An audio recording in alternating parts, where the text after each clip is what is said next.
Hello and welcome to the Festival of Ideas Online. My name's Helen Kenwright and I'm a teacher for the Lifelong Learning Centre at the University of York. And one of the courses that I teach is speculative fiction. So today I'm just going to give you a bit of an introduction to speculative fiction and hopefully give you a bit of inspiration to get you writing in whatever way you like. So let's get started. So today we're going to talk about speculative fiction, what it is, a quick overview, particularly from the point of view of people writing speculative fiction. Speculative fiction is fiction in which something in our real world is substantially altered and the consequences of this change are explored. So something's different and the consequences of that difference are the main point of the writing or story. So I've got three famous examples. One is War of the Worlds, where the Earth is attacked by Martians and the consequences of that are explored. In this sense, in a very threatening way. There's lots of alien invasions in science fiction, which all take different perspectives on what might happen. In The Lord of the Rings, there's a completely different world with different geography, creatures, politics and everything, but with a very common human story at the centre of it. In Frankenstein, it's possible to make a creature from different human parts. And since Frankenstein was published, scientists have developed to the point where they can actually transplant organs, if not, in some cases, actual limbs. So the history from Frankenstein and the ethical debates that it promoted have actually fed directly into the science. So speculative fiction is a Ruber genre. It encompasses all sorts of other themes in fiction, such as science fiction, alternate histories, which is where you would change a specific event or character or point in time and then explore what happens as a result of that. Dystopias, utopias and oktopias. So dystopias where something catastrophic happens and the future is dire as a result, like the Hunger Games, for example. Utopias where we managed to create a society that is in many ways perfect and exemplary. And then oktopias where we overcome a catastrophe and society continues in an okay kind of way. Fantasy, where there are substantial differences about the world in which the characters live from the normal world. And horror, where any of the above can apply, but it's in a particularly disturbing and upsetting and horrific kind of way. So intended to induce fear rather than just curiosity. Speculative fiction goes right back to ancient Greece with playwrights like Euripides who explored alternate truths as part of often their philosophical thinking. One example would be Euripides' Medea, who killed her own children despite her husband in a very soap opera-y kind of way, whereas in reality her children were killed by the Corinthians. So Euripides did this to explore the kind of human aspects of Medea's life rather than the inconvenient historical details. Shakespeare's fantasy Midsummer Night's Dream, completely different world inspired by myth and legend and fairies, but again with a very human story at the centre. And you'll find we come back to this again and again, is that speculative fiction might change many details, but it's often central human problems and truths and philosophies that it's exploring. Tolkien, who created a whole new world, he began by looking at alternative linguistics after his discussions with C.S. Lewis about how language could be created academically rather than just evolving with people. So he played with syntax and looked at ancient languages, and gradually as he studied the languages, so the whole story and world of Middle-earth grew and went into all different directions. Robert Heinlein, the famous science fiction writer, he first used the term speculative fiction officially, if you like, in 1947. At that time, it was mostly used to apply to science fiction, which was the predominant genre in the 50s and 60s, which was looking at a lot of the current debates in society about science and where it could take us, and new technological developments, the space race, and so on. So it was part of that discussion, was the creative writing world. Margaret Atwood, in 2018,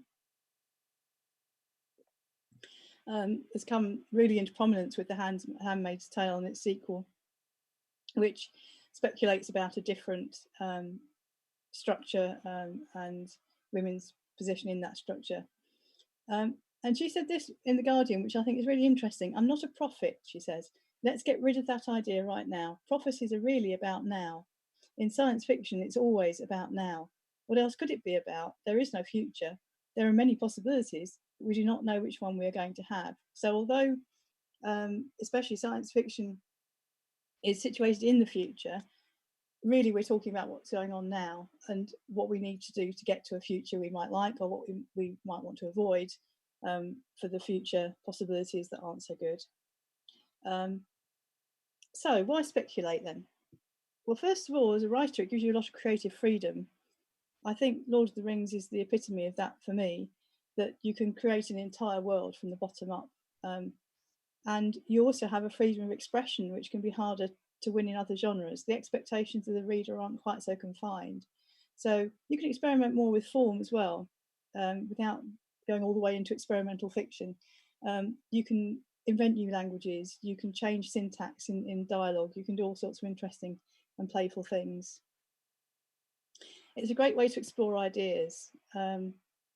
We can argue and talk logically, and we can do scientific experiments, but sometimes the creative mind takes us in whole different directions and enables us to explore scenarios in ways that logistical modelling doesn't. It's the ultimate imagination. You can think of anything you want. You can create new beings, new languages, new colours for grass. You can do whatever you like. It's really taking you right back to playing with words and ideas and images. It's a chance to change the world, because you can say in your piece, if we did this, this might happen. You can give an idea of a future that people might want to work towards.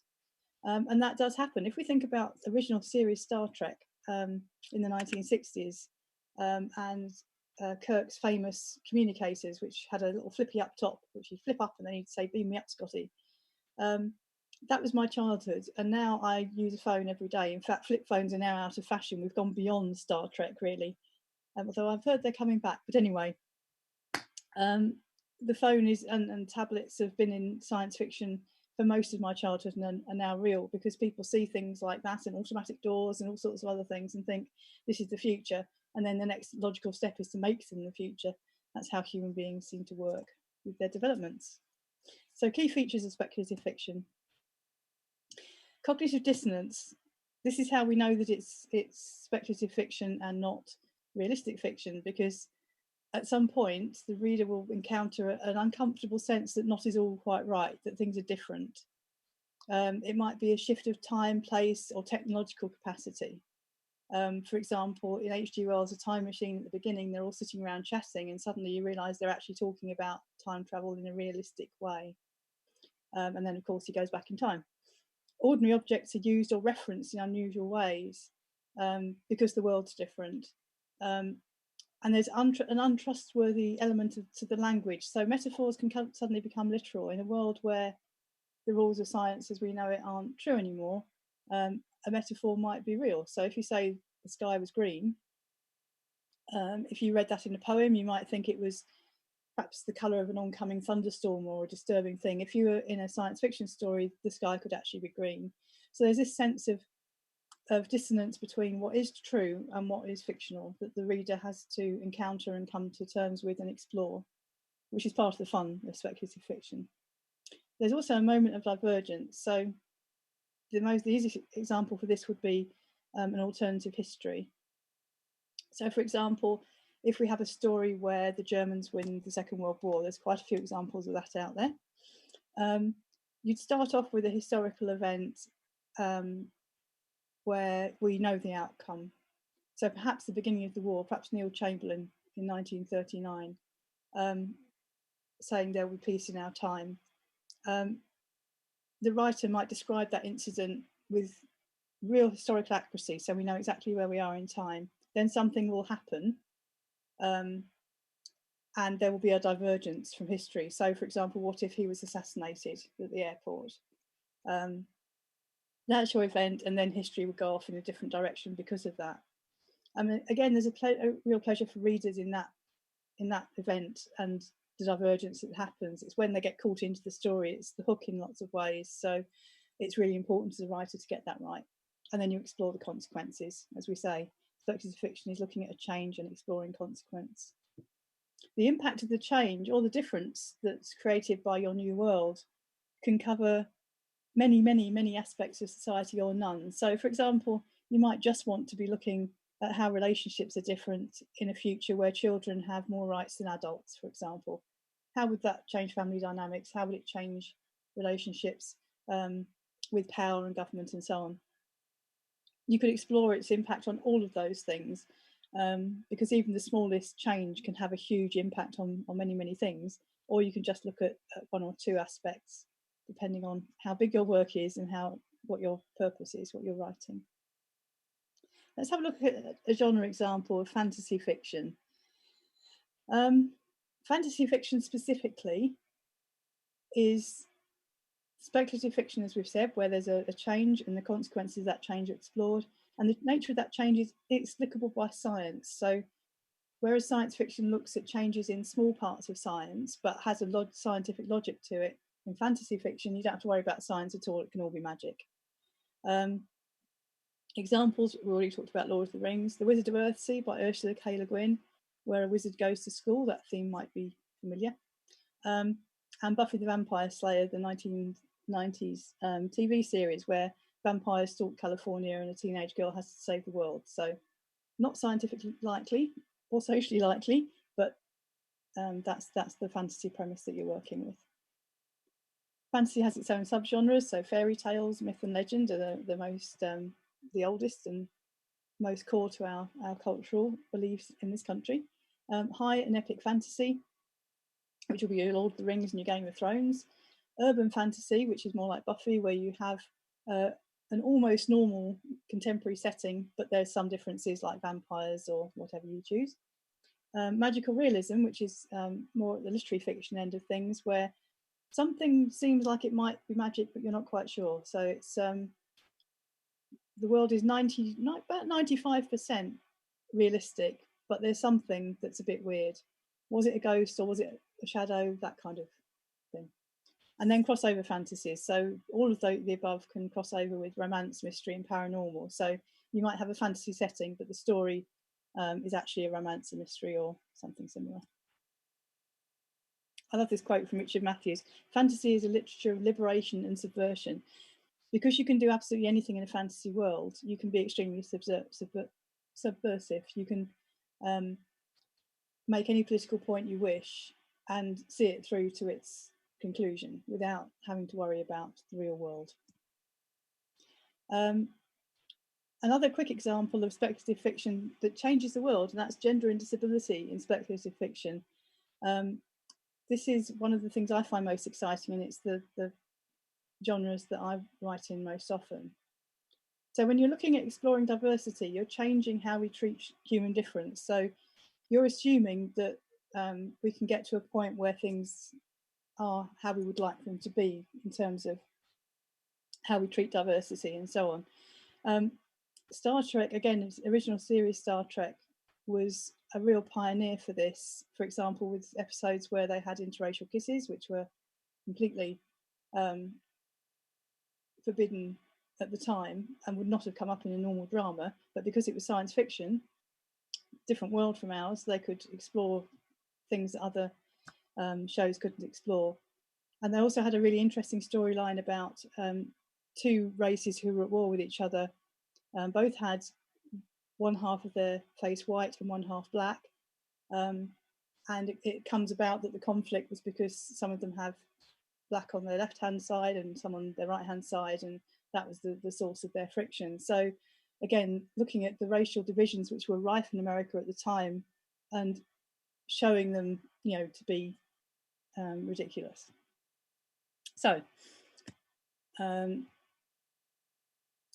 in terms of gender examples, you've got Charlotte Perkins Gilman's Herland, Margaret Atwood's nearly everything she's written, and Ursula K. Le Guin's Left-Handed Darkness, where there is no gender in this particular world. It's a non-binary world.